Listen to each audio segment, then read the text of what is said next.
ওম শান্তি। আজকের আলোচনার বিষয়বস্তু হলো বিকে 7 ডেজ কোর্সের পার্ট 24, বিভাগ 24। নিকট ভবিষ্যতে শ্রীকৃষ্ণ আসছেন।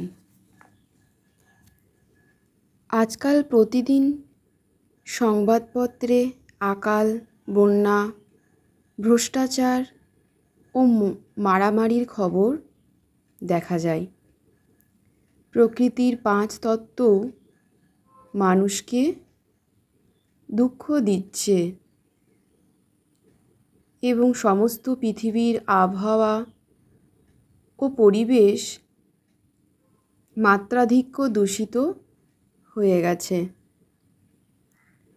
অত্যাচার, বিষয় বিকার তথা অধর্মের প্রাদুর্ভাব বেড়ে চলেছে এবং এই পৃথিবী কাটার জঙ্গলে পরিণত হয়েছে। এমন এক সময় ছিল যখন এই বিশ্বে সম্পূর্ণ সুখ শান্তির সাম্রাজ্য ছিল এবং সারা সৃষ্টি ফুলের বাগিচা তথা নন্দনকানন ছিল। প্রকৃতি শতপ্রধান থাকায় কোনো প্রকার প্রাকৃতিক বিপর্যয় ছিলই না। মানুষও শতপ্রধান দৈবী গুণসম্পন্ন ছিল এবং আনন্দ ও সুখেই জীবনযাপন করত। এই সময় সংসার স্বর্গ ছিল, যাকেই সত্যযুগ বলা হয়। এই বিশ্বে সমৃদ্ধি, সুখ ও শান্তির প্রধান কারণ ছিল সে সময়ে যথা রাজ্য তথা প্রজা সকলেই পবিত্র ও শ্রেষ্ঠাচারী ছিল। এজন্য তাদের সোনার মণিমুক্তা খচিত মুকুট ছাড়াও পবিত্রতার মুকুট প্রভামণ্ডল দেখানো হয়। শ্রীকৃষ্ণ ও শ্রী রাধা সত্যযুগের প্রথম রাজকুমার ও রাজকুমারী ছিলেন, যাদের স্বয়ংবরের পর শ্রীলক্ষ্মী ও শ্রীনারায়ণ নাম হয়। তাদের রাজ্যে বাঘে গরুতে এক হাটে জলপান করত।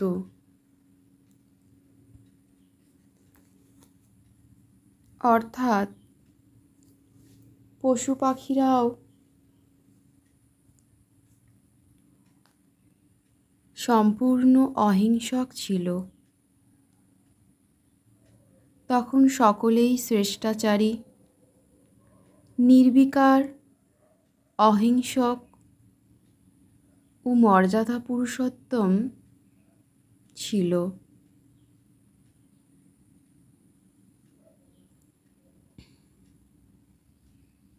সেই জন্যই তাদের দেবতা বলা হয়। তাদের তুলনায় আজকের মানুষ বিকারী, দুঃখী এবং অশান্ত হয়ে গেছে। এই সংসার নরকে পরিণত হয়েছে। সকল নরনারী কাম, ক্রোধাদি বিষয় বিকারে ডুবে আছে। সকলের কাঁধের ওপর মায়ার বিকর্মের বোঝা চেপে আছে। একজন মানুষও বিকার ও দুঃখ থেকে মুক্ত নয়। অতএব এখন পরমপিতা, পরম শিক্ষক, পরম সদ্গুরু, পরমাত্মা শিব বলছেন, হে প্রিয় সন্তানগণ,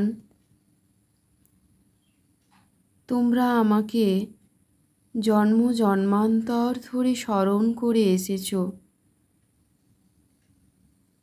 হে প্রভু, আমাদের দুঃখ ও অশান্তি থেকে মুক্ত করো, আমাদের মুক্তিধাম ও স্বর্গে নিয়ে চলো।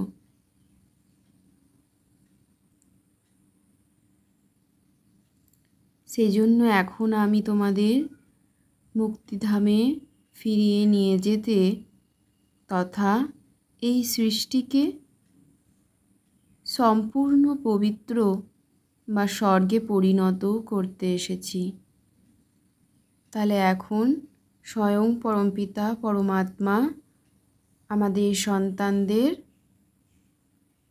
আমাদের সকল মনুষ্য আত্মাদেরকে মুক্তিধামে, শান্তিধামে ফিরিয়ে নিয়ে যেতে এসেছেন ও এই সম্পূর্ণ সৃষ্টিকে পবিত্র ও স্বর্গে পরিণত করতে এসেছেন। বৎস, এখন এই বর্তমান জন্ম আমাদের সবার শেষ জন্ম। বাবা বলছেন, এখন তোমরা বৈকুণ্ঠে সত্যযোগী পবিত্র সৃষ্টিতে যাবার জন্য প্রস্তুত হও, অর্থাৎ পবিত্র ও যোগী হও। বাবা আমাদের পবিত্র যোগী জীবন ধারণ করতে বলছেন, কেননা নিকট ভবিষ্যতে শ্রীকৃষ্ণের শ্রীনারায়ণ রাজ্য আগতই প্রায়। এই কলিযুগী বিকারী সৃষ্টির মহাবিনাশ, আণবিক বোমা, প্রাকৃতিক দুর্যোগ ও গৃহযুদ্ধের মাধ্যমেই হবে।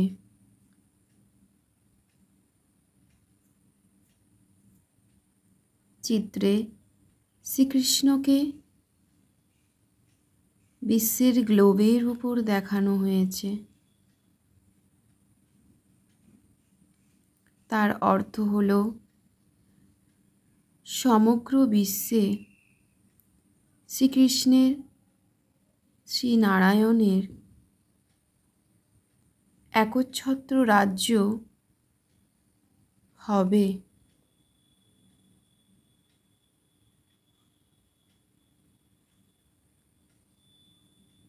এক ধর্ম, এক ভাষা, এক মত হবে, তথা সমৃদ্ধি, সুখ, শান্তি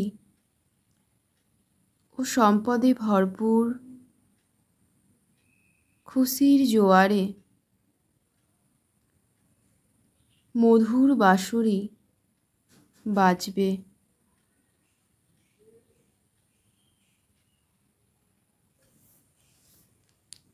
বহু মানুষের একটা বদ্ধমূল ধারণা যে শ্রীকৃষ্ণ দ্বাপর যুগের শেষে আসেন, কিন্তু তাদের এটা জানা উচিত যে শ্রীকৃষ্ণ সর্বগুণ সম্পন্ন, ষোলকলা সম্পন্ন, সম্পূর্ণ নির্বিকার, পবিত্র ছিলেন।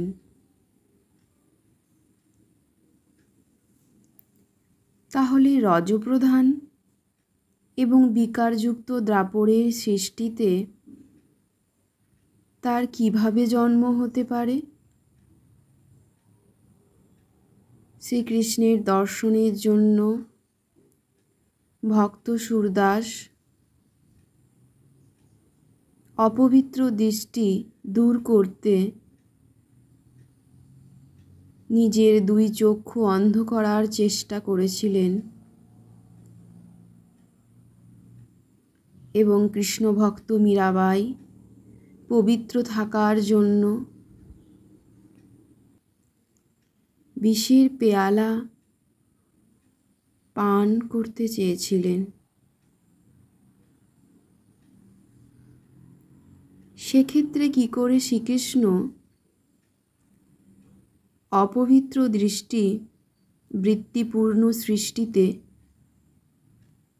জন্ম নিতে পারেন?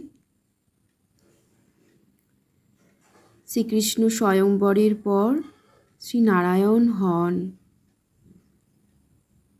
সেই জন্যই শ্রীকৃষ্ণের পরিণত বয়সের চিত্র পাওয়া যায় না। অতএব শ্রীকৃষ্ণ শ্রীনারায়ণের সত্যযুগ পবিত্র সৃষ্টির প্রারম্ভে এসেছিলেন এবং পুনরায় আসছেন। ওম শান্তি শান্তি শান্তি হোক।